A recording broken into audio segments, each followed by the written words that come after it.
NYK, Pure Creation, adult babysitter of the entire universe, 24/7, 365, Hell Cops.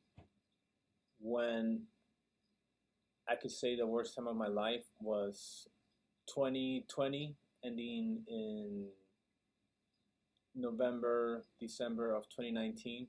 The worst depression I ever had because of BDD and all those things. So I did not think I was going to get any better. I had a lot of thoughts about hurting myself and things like that. I slept like maybe 18 hours a day. I stayed home all day. I couldn't do anything. So I went to the hospital and I was inpatient for 17 days. And they gave me Abilify and I was on lithium. So once I took those medications, they had a lot of side effects. I had gained over 30 pounds. So if you think my BDD was bad, it got kind of worse afterwards. But the suicidal thoughts went away. So I was feeling bad about my body at 161, but then I go up to 190 pounds. So I kind of like started feeling worse. But the medication side effects was for non-stop eating, non-stop urges for eating, and it's eating carbs and sugary stuff. So I went up really fast. And in the hospital, when I left the hospital, I left 177 pounds, which is about a 17-pound increase.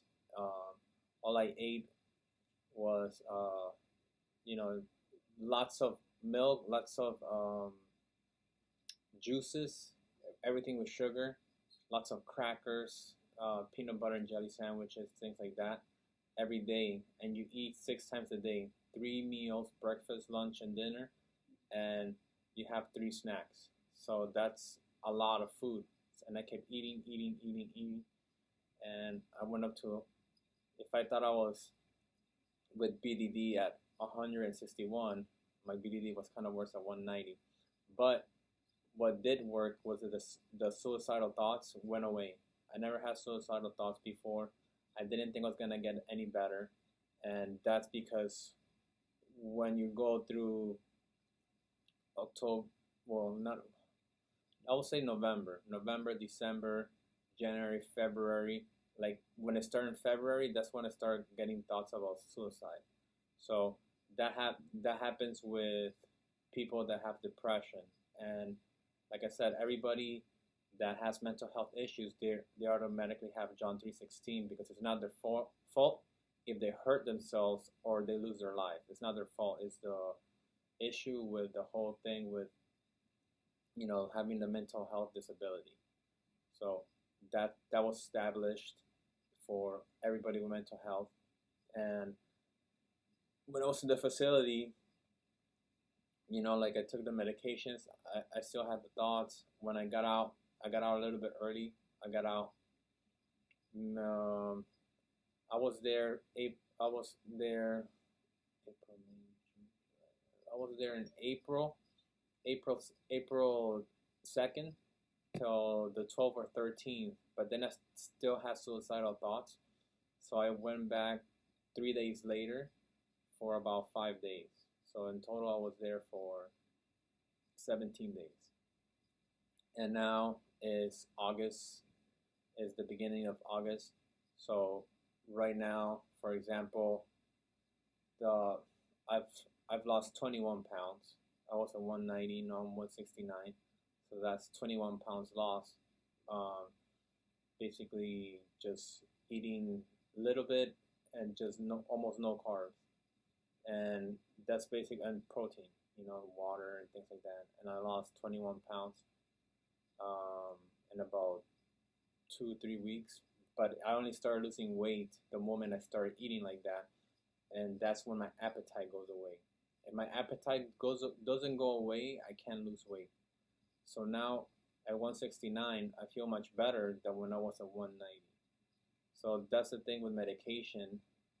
It just makes you eat certain foods, especially carbs, non-stop, sugary stuff, and things like that.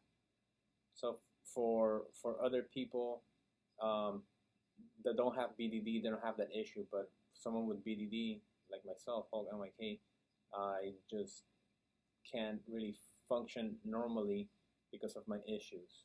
So for the rest of my life, I have to deal with this. And I'm on lithium, and the lithium is for suicidal thoughts, and so is the Abilify.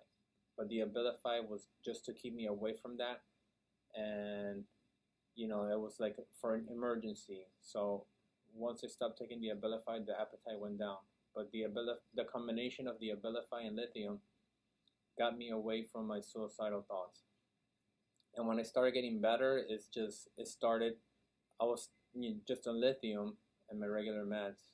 I went to pick up my prescription one day, and after that I went out another day, and then all of a sudden I started getting up little by little, and I started like just driving. Uh, I I applied for a job. Right now I'm doing delivery driving. So for myself, it's more about staying active and keeping busy. So whether it's a delivery job or any other job that keeps me busy and functional, that's what works to keep the brain busy. So that is basically for the rest of my life. I have to maintain myself in a situation or where I'm gonna be, not controlling the BDD. Like the best way to beat those thoughts of BDD is to, like just be at a weight that I'm comfortable with. So I don't get those BDD thoughts that bad. Okay, as long as I'm comfortable with the weight that I'm at, then it'll be good for myself. So I don't dwell on those thoughts and things like that. So I didn't think it was gonna work as far as anything. I just took the medication, but I didn't think I was gonna get any better, because when you're under depression for 8 months, you just don't think things are gonna get better. You think they're gonna stay the same, and that is something I have to deal with for the rest of my life. And with treatment, medication, psychologists, and staying busy. And that is Ladder Stand Productions called NYK Documentary 2020.